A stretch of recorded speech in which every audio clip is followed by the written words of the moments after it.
lên sao chả na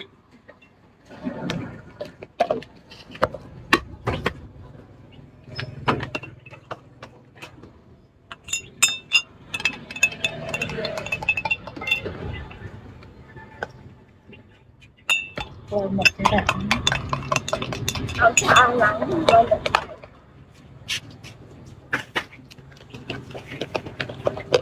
Bây giờ lòng cho ai mà đo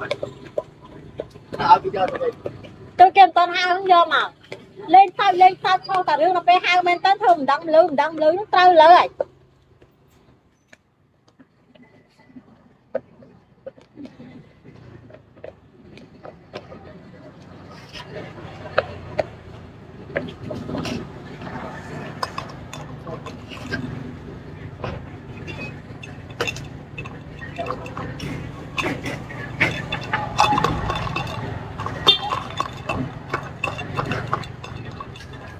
Ngon rồi.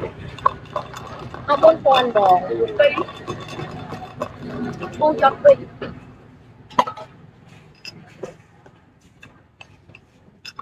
Là buồn buồn. sao con đồ Cho ăn lấy thế này.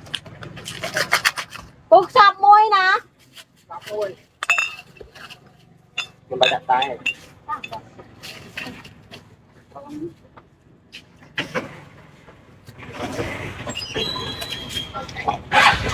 cho có phê ai bò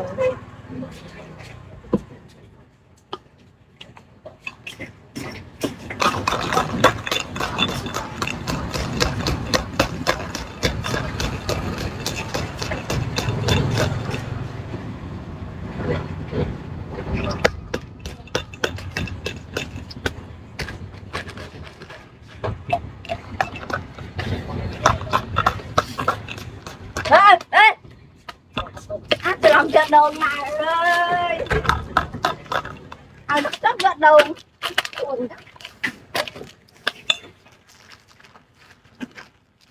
ông phê cho nó nghe tên này nhưng copy khe mà bỏ lời bàn ông không có tung rồi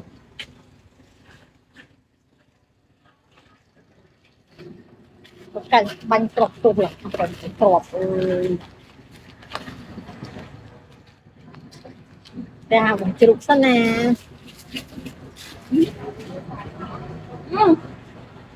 Tại mấy bánh đồng.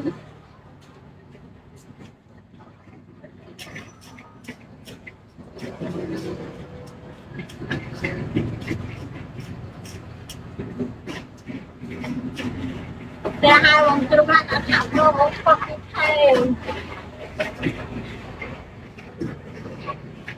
chốt bông tiền lúc tên nào bạn bông đã đôi được anh bò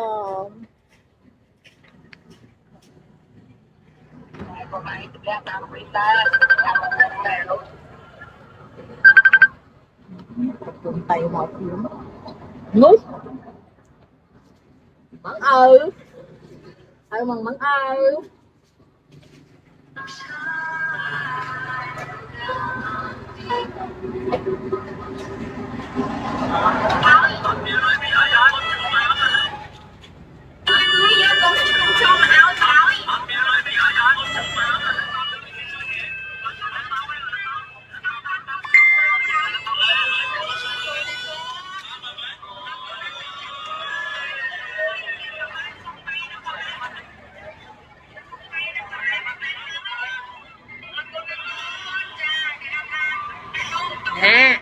hai bọn làm nhau nữa mai ban lôi mà Việt Nam cho đâu mẹ take xe kia tiền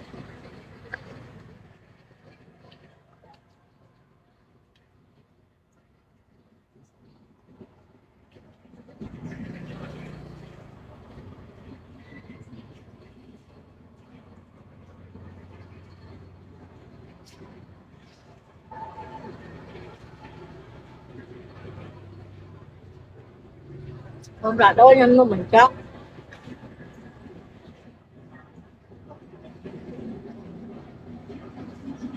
biết là mình mai tay biết ban còn ăn pin nó cái tải lắm này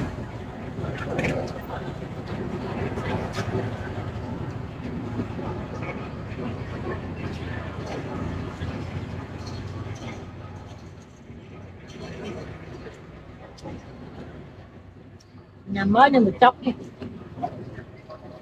nhà luôn mới con bên nào phải chóc bằng trời luôn